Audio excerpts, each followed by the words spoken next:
Hello, everybody. First of all, I would like to thank the commenter on the introduction video for writing such an insightful and thoughtful lecture. Respect. This user was arsballwin9940. Thank you very much. That is the kindest comment I've ever gotten on YouTube so far. I appreciate the courage of your outspokenness to leave a comment. Today's topic has to do with responsibility, personal responsibility.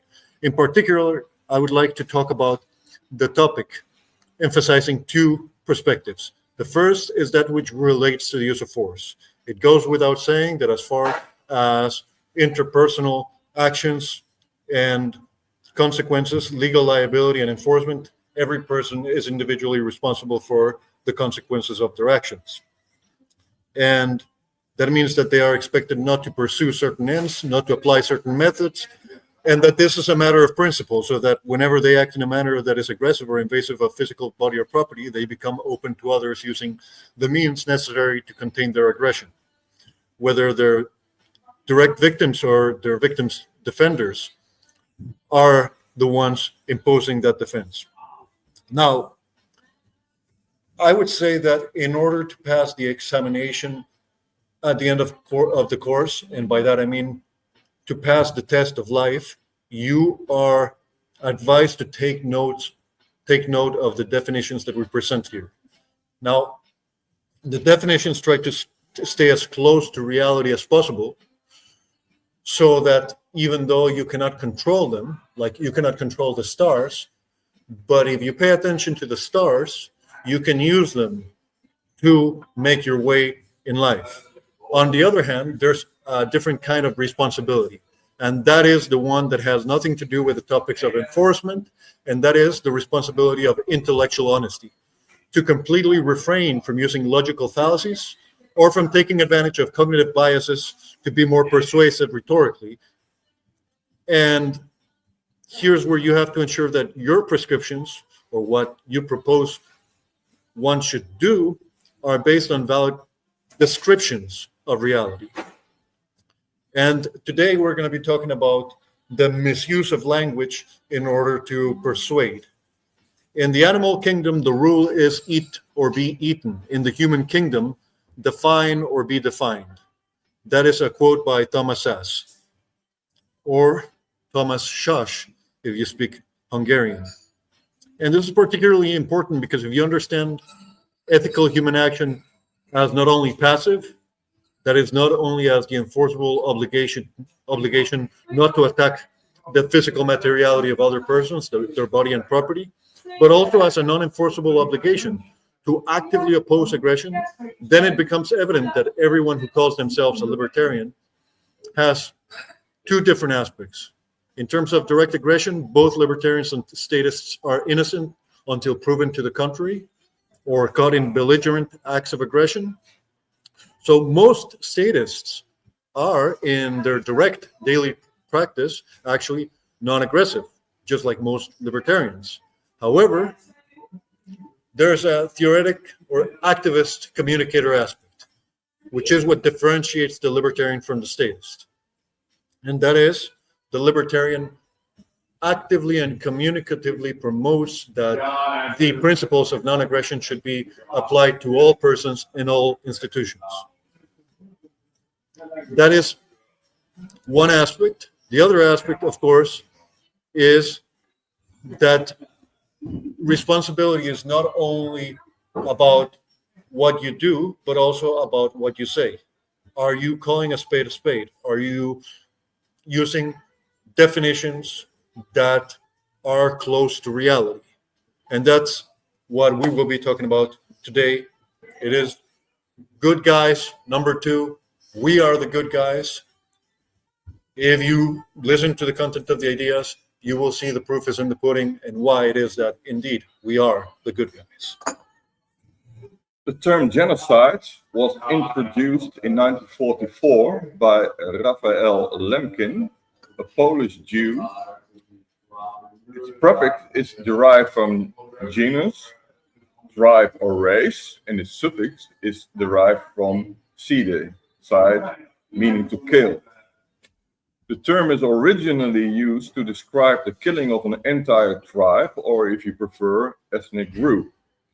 The inventor of the neologism genocide used the term himself to refer to mass killing of Armenian men, women, and children during the First World War, and the mass killing of Jewish men, women, and children during the Second World War. The term genocide really refers to an organized mass killing of a particular tribe, ethnic group, and an attempt to exterminate this group. Therefore, not all mass killings of groups are genocide. For example, the systematic mass murder of the kulaks, the former land-owning farmers in the USSR, was not a genocide but a democide, and to be more specific, a classicide, the killing of a typical social class. The Holodomor is sometimes called a genocide by Ukrainians, but the mass starvation of people in the USSR, mainly Ukraine, was not an organized mass killing of a specific ethnic group. It was mass starvation as a result of the policies of the Soviet government, the consequences of the collectivization of agriculture, and it hit Ukraine more than the rest of the country because this Soviet republic produced formerly the most grain. One can speculate if it was deliberately orchestrated to cause a severe famine. Though it can't be excluded, in retrospect, the Holodomor is reminiscent to both the famine during the so-called Great Leap Forward, 1958 to 1962, in Maoist China, that caused about 45 million deaths. That was the result of bad policies and a greedy government, and the famine in Ethiopia in the early 1980s, that was both the result of policies by the Marxist government of Mengistu and a deliberately deepening of the famine by cutting off the supply chain in a revolting region of the country. But in any case, one might speculate it was an attempt to exterminate.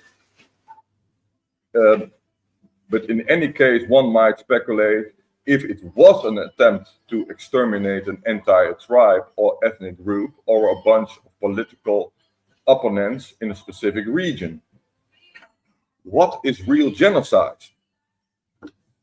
The real should actually be redundant, but I have to because the term genocide has a specific shock effect, evoking images of the Holocaust and has connotations with what is absolutely evil and reprehensible, and to a larger extent than the terms democide and classicide.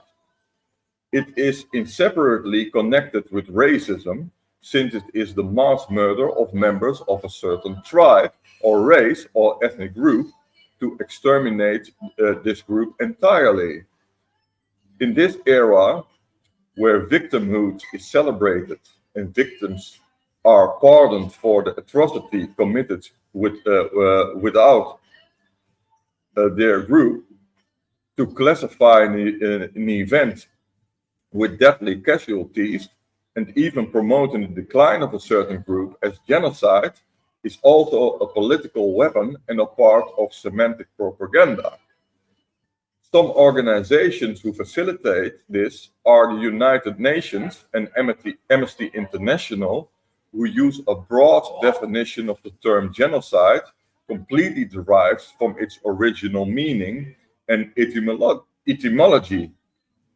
The definition of genocide by the UN is, and I quote from the second article of the Convention on the Prevention and Punishment of the Crime of Genocide, any of the following acts committed with intent to destroy in whole or in part a national, ethnical, racial, or religious group, as such killing members of the group, causing serious bodily and mental harm to the members of the group, imposing measures intended to prevent births within the group, and forcibly transferring children of the group to another group. The problem with this definition is that it's broadened with religious group. You might call the killing of a specific religious group tereskoside, prefix from the Greek word tereskos, meaning religious. A religious group is not by definition a tribe. The term national is ambiguous. Killing an ethno-national group will be genocide, but not a state-national group. Moreover, intent is hard to prove unless someone is open about it. And also, bodily harm and mental harm is problematic. In part, contradicts to a certain extent with the destruction of a group. In practice, the three big genocides of the 20th century were factual destruction in part. There are still Jews, Armenians, and Tutsis, but an attempt to destroy these ethnic groups entirely. Is the intent to destroy in part also genocide according to the UN? If no, that would mean that an act with the intent to destroy one individual of a certain ethnic group would be considered genocide. In 2019, a medical doctor, a Muslim, was accused of specifically sterilizing Buddhist girls in Sri Lanka without their consent and knowledge. The doctor was a couple of years ago acquitted of all charges. According to the definition of the UN, this would have been genocide. And that is exactly why such accusations happen in the political arena. If you can point out a case of deliberately killing members of a specific group, ethnic or religious, or preventing them from reproducing, you immediately have a case that is a candidate to be called genocide. Genocide, even according to the definition of the UN, is an intentional attempt to destroy a group. Faithful to the etymological meaning that is a tribe, race, or biological ethnic group. That also implies the targeting of women and children. That is why the mass killings of the Armenians during World War I, the mass killing of the Jews during World War II, and the mass killing of the Tutsis during the Rwandan Civil War of 1994 are real genocides. The women and children weren't spared. The mass killing of the 7,000 Bosniaks, among these victims were war criminals, in 1995 after the fall of Srebrenica, is often called a genocide, but doesn't have the characteristics of a real genocide. Of course, it was a war crime, but it was not a deliberate attempt to exterminate the Bosniaks. It was a war crime where both murderers and regular former combatants were executed extrajudicially as a revenge of an earlier war crime committed by the Bosniaks against the Serbs. Women and young children were spared. Such actions don't fit the characteristics of an intentional attempt to destroy a racial or ethnic group, but nevertheless recognized by the UN and the International Court of Justice affiliated with the UN as a genocide. Which points at the inflation of the term genocide among the institutes in the realm of international law, even regarding their own broad, from its etymological roots derived definition of the term genocide. Derived from its original meaning, the term genocide becomes inflated. One size fits it all and instrumental for people who use the term genocide for political purposes, often underpinned with a loose interpretation of the UN definition, but with the intention to load the term with the connotations of a real genocide. genocide as propagandist tool, as a part of a semantic prostitution to appeal to people primarily driven by strong emotions. While diluting the meaning of the word on the one hand, the extremely negative connotations are protected on the other hand. A notorious example of using the term genocide for propagandist purposes is focalized by a segment of transsexual ideologues. They argue that the already very broad definition of genocide by the UN gets expanded even more, including the transsexuals as one of the groups, besides ethnic groups, races, and religious groups. And what transsexual ideologues consider genocide includes not to subsidize the so-called gender affirmative care, which means that they consider it a genocide if the taxpayers aren't forced to pay for the amputation of healthy tissue and hormone injections. It seems that the expansion of the state goes hand in hand with the expansion with both the definition of the principles of law and the meaning and definition of words, with the result chaos, demoralization, and lawlessness. Regarding the war between Gaza and Israel, ignited on the 7th of October 2023, the term genocide is often used by the supporters of both parties, and in both cases as a tool in the box of their propaganda campaign, notwithstanding that the Palestinians and who stand with them are way more effective and successful in their propaganda. And despite the UN Special Rapporteur Francisca Albanese calling the action of Israel genocide, the mass murder of the 7th of October by Hamas murderers comes closer to the UN definition of a genocide. There was an intentional mass murder of people of a specific ethnic group. The intention was to kill as much people of this group. Non-combatants, women and children weren't spared. And according to the statutes of Hamas, quoting the Hadith, the Jews have to be exterminated, which also means the intention is clear.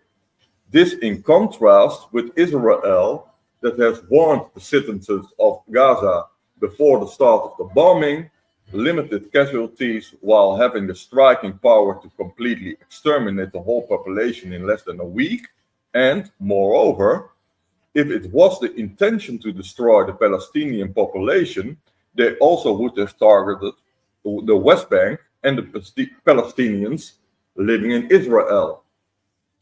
Why are the political opponents of Israel not satisfied with terms like disproportional collateral damage or even war crimes?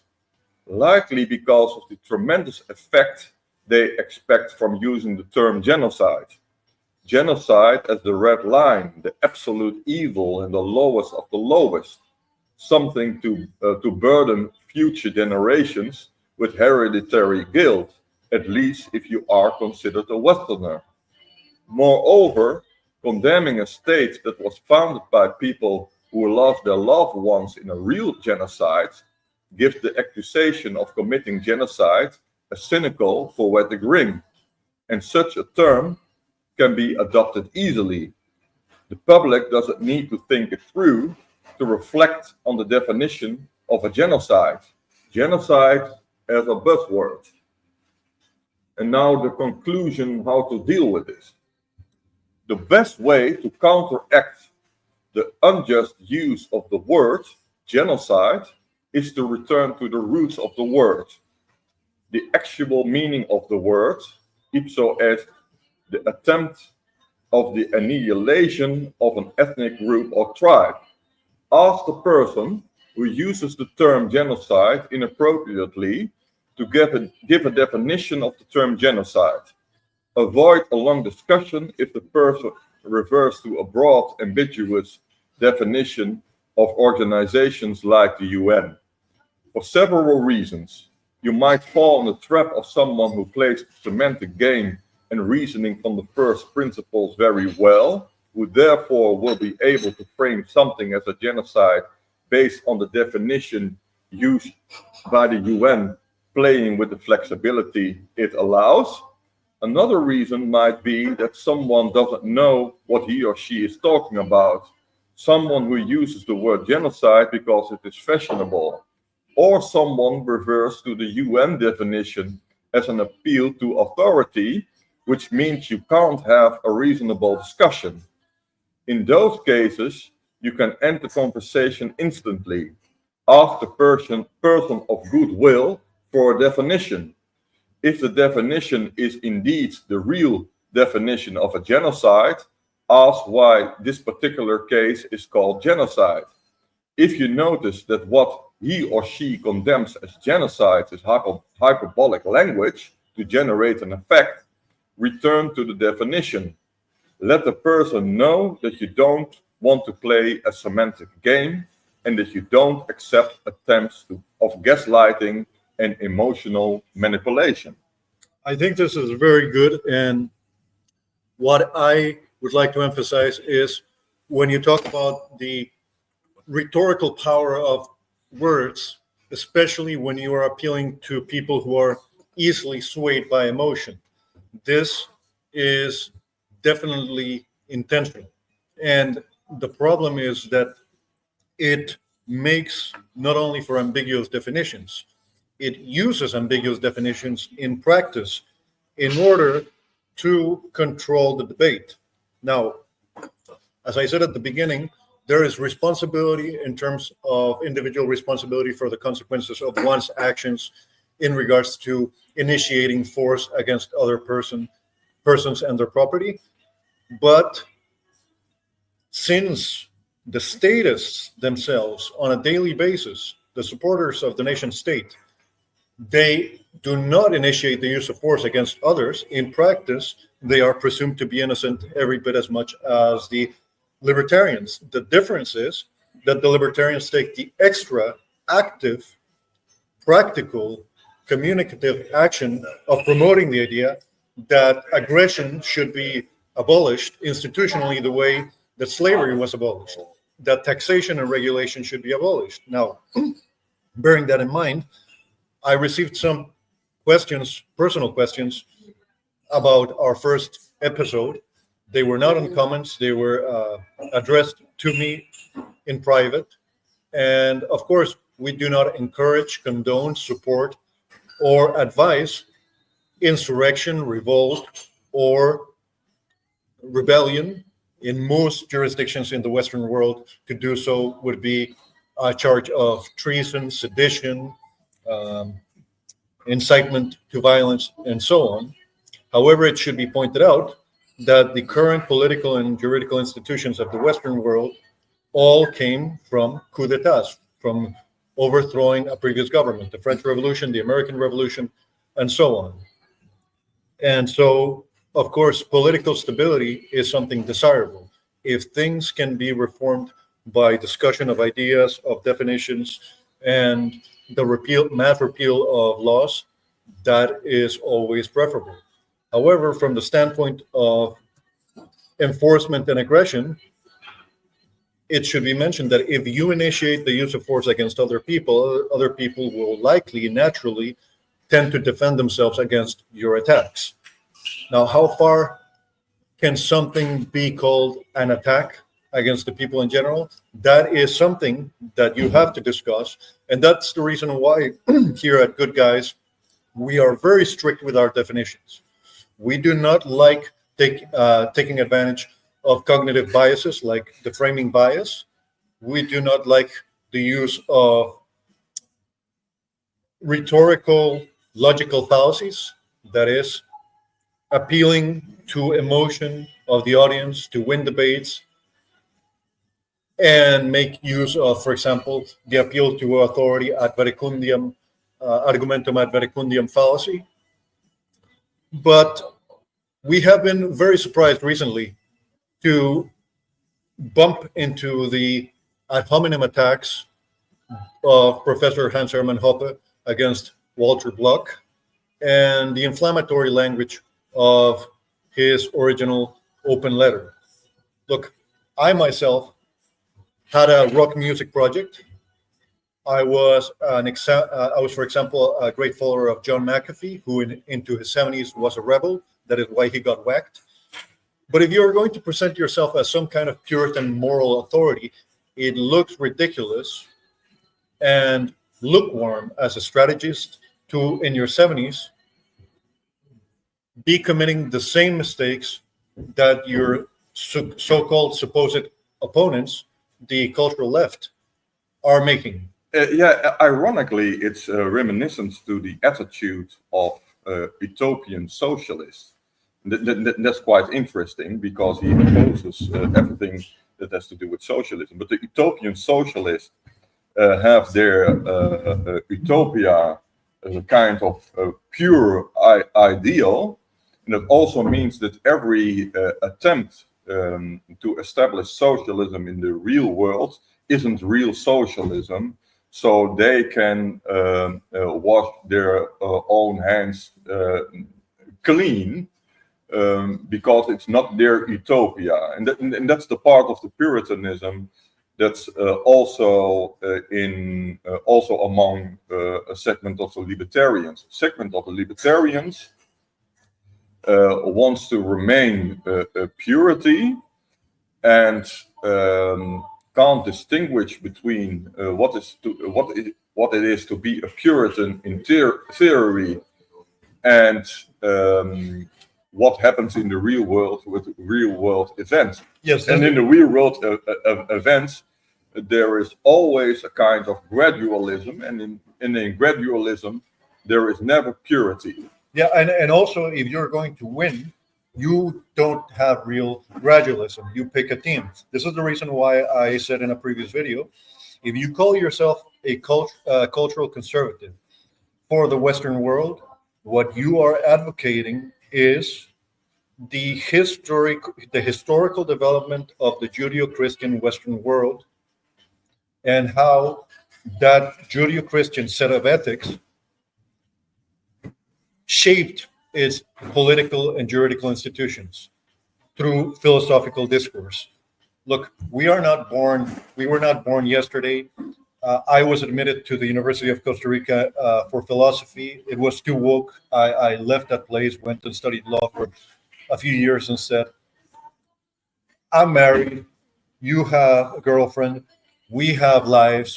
We are not the kind of people who just stay in books and classrooms all their life.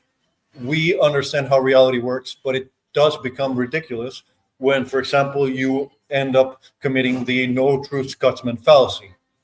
It's an informal fallacy where you say a true Scotsman never hits his wife, and then you give an example of a Scotsman who hits his wife, and then you respond, well, that is not a true Scotsman. This is the kind of blind philosophical idealism that has nothing to do with the practice of ethical human action. Ethical human action is the non-initiation of the use of force, the non-aggression principle. But also historically and culturally, the non-aggression principle means that when you are faced with pick a team choices, you also take everything that is closest to the non-aggression principle as that which you have to prefer in that gradual scale of things in your opposition of aggression. Think of it as a scale. If here you have aggression, institutionalized aggression, taxation and regulation, and private crimes, and here you have non-aggression, everything that is in between, it could be 98%. It could be that on one hand, you have the 1% of the statists who are the FBI, the CIA, the NATO, the heads of the judicial, legislative powers of the state, the heads of the armies, 1%. 98% of the population are just wild cards, and then you have another 1% called the libertarians. All of the 98% has to be tipped if the libertarians are to win in the real world at making the necessary reforms. Just yesterday, Javier Milei in Argentina stepped up on stage and started singing rock songs in front of 15,000 people. You have to understand what works in practice and what is just self-defeating in theory. Yeah, and the other thing is, of course, people like Hans Herman Hoppe, but also Guido Hulsmann, don't support Millet for a purity reason. They want to protect the purity of the theory, and therefore they don't want to be associated with someone who does things in the real world. And it's actually very sectarian and also it has a bit of a faulty in it, because you have to distinguish between pure theory and real world events. Yes. And the reason why they don't like Millet is because Millet does things in the real world, and of course that will derive from their theory.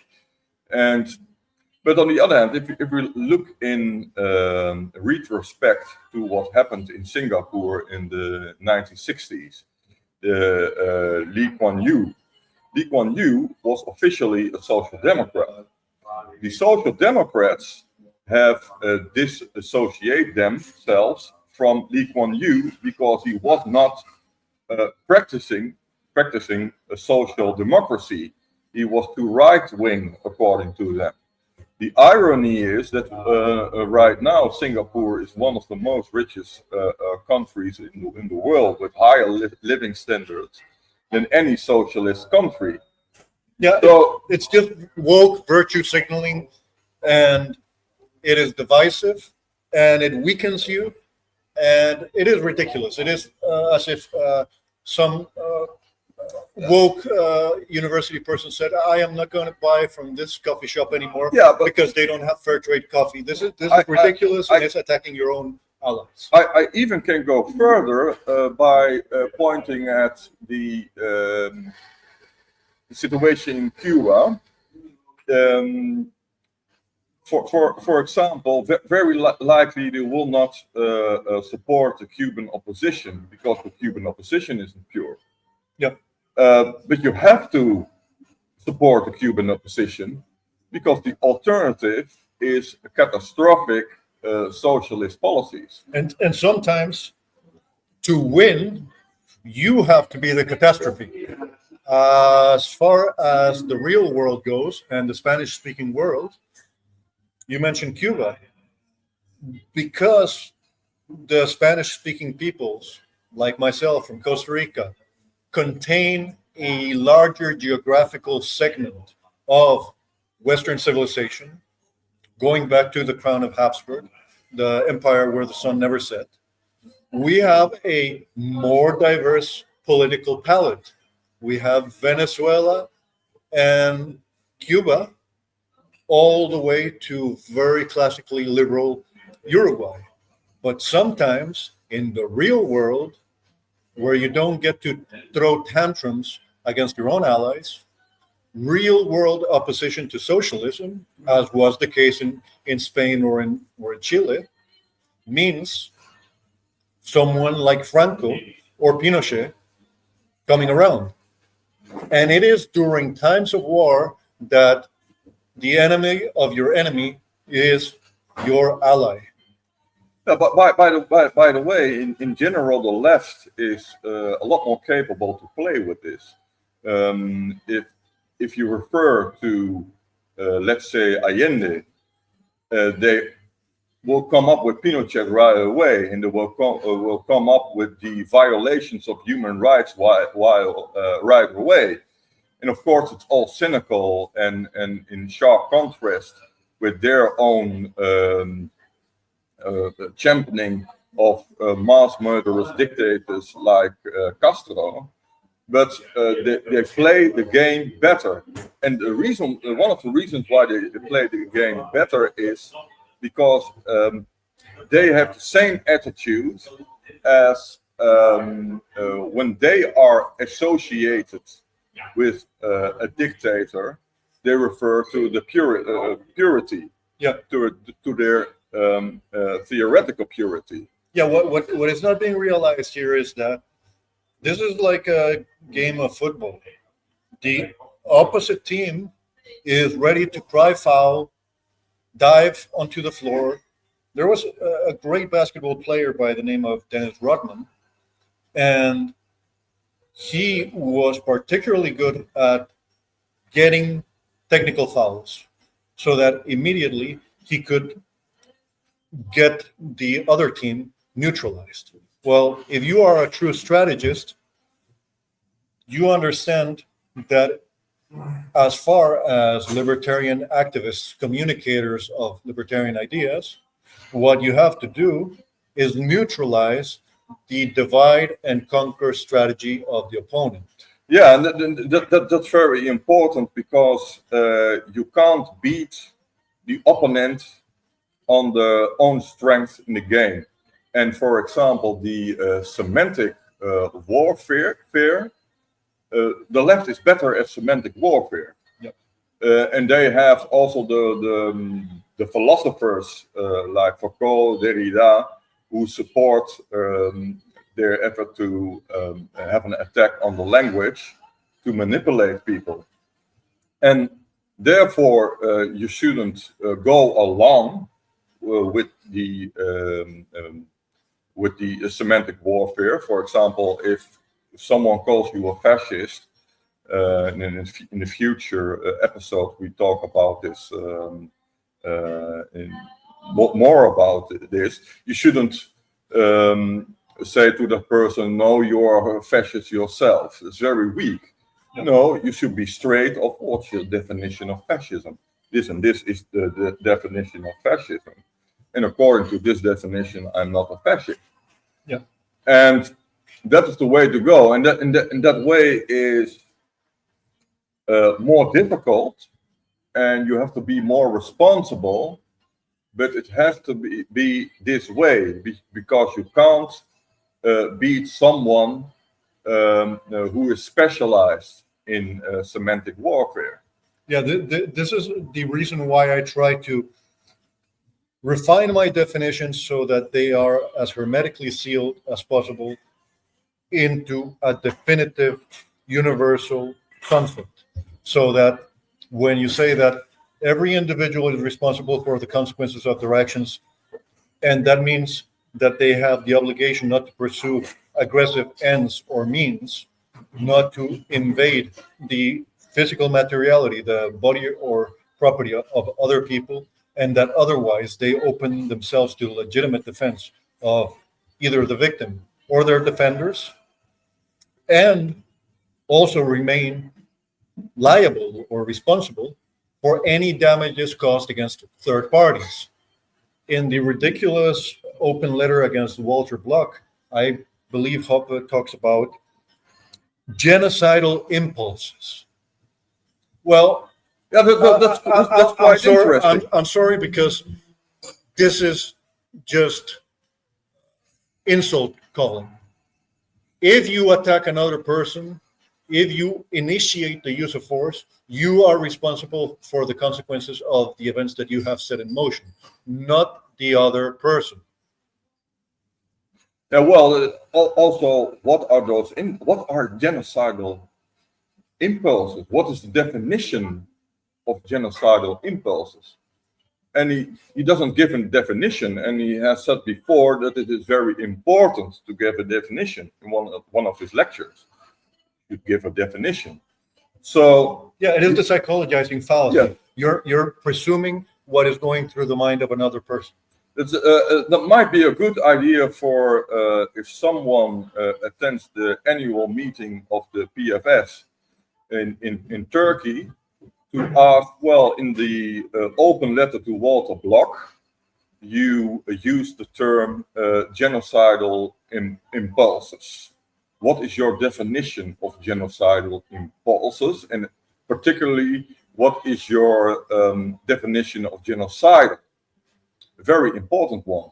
Yeah, I am not I am not ever going to the Property and Freedom Society. If I could, I would get my money back. The closest operation to that effect that I ever did, there was a useless rambler who invited himself to the event many years ago, and then he started making some openly anti-Jewish culture and people comments. And at the time, he was banned from being invited again. I debated with him constantly in the year 2014 on Facebook because I thought this could be an infiltrator into the libertarian movement.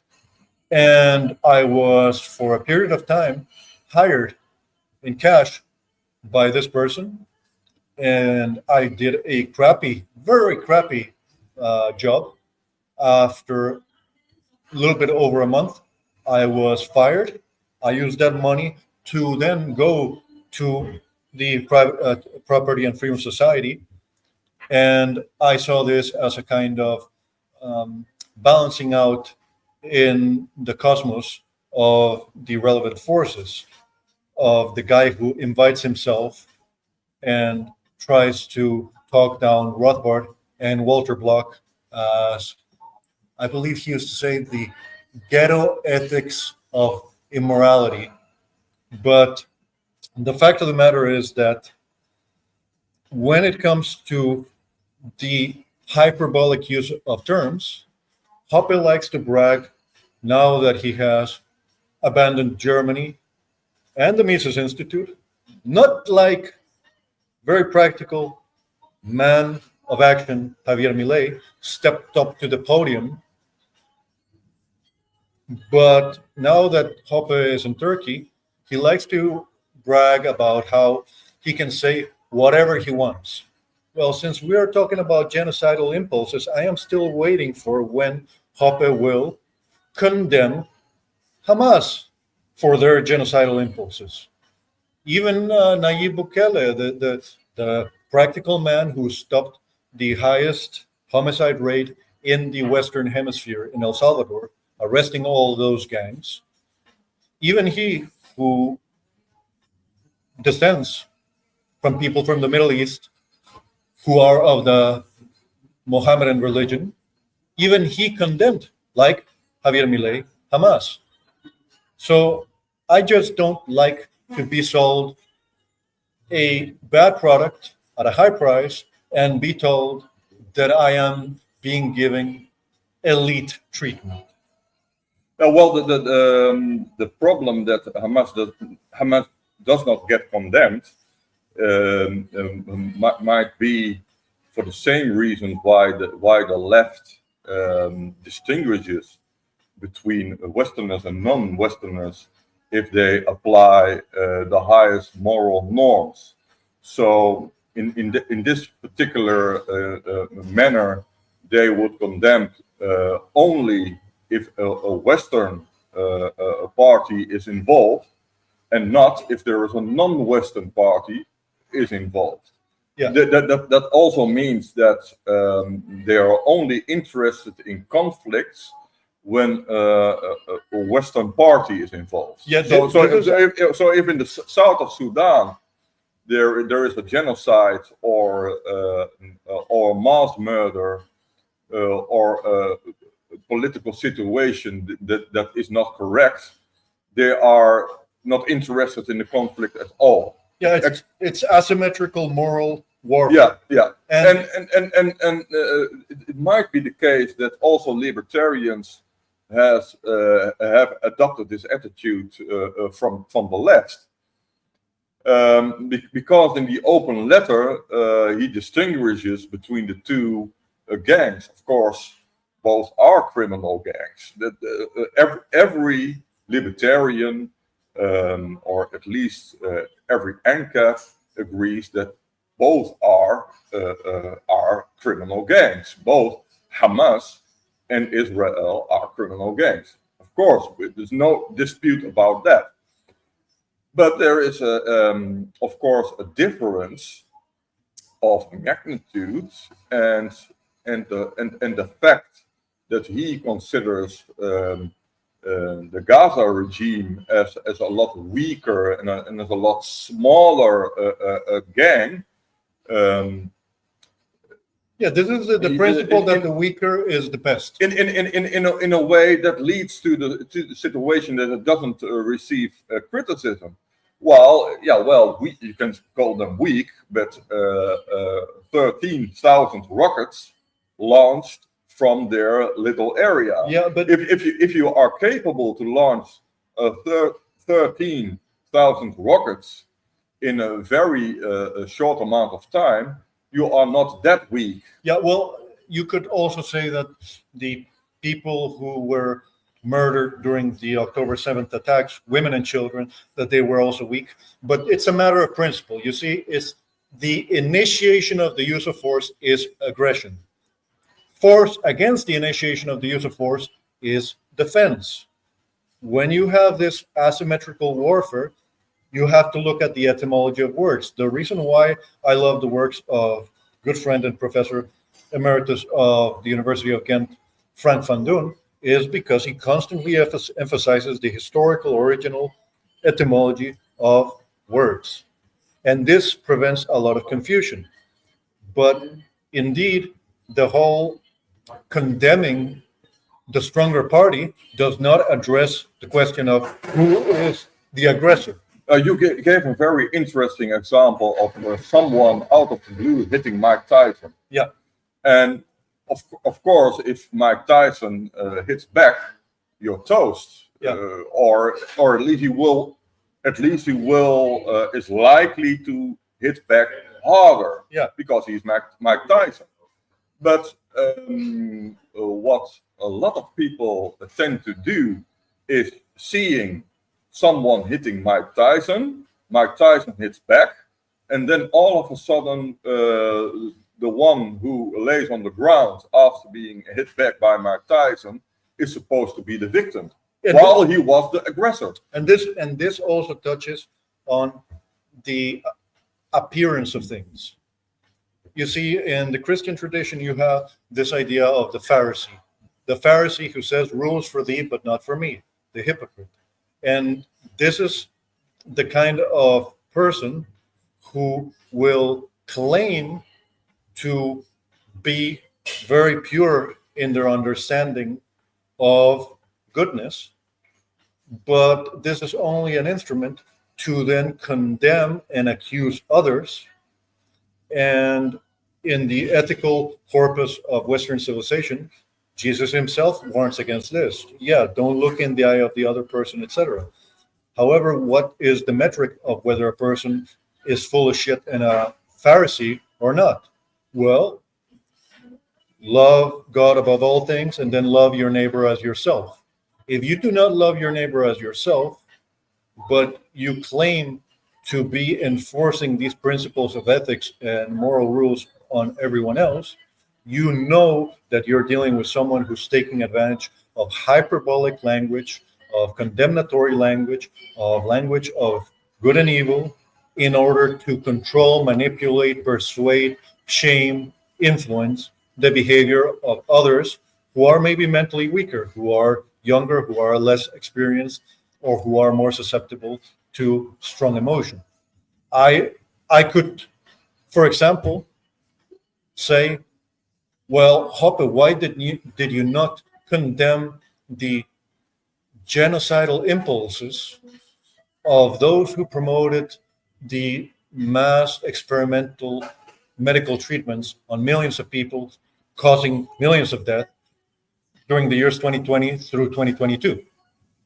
The millions of deaths are disputed, by the way. They are disputable, but they're not being researched. But what is not disputed is that the vaccine, particular vaccines, have side effects and also deadly side effects. Yes, and these statistics are not being gathered either. As the old saying goes, "Is not the voting, but who's counting that matters."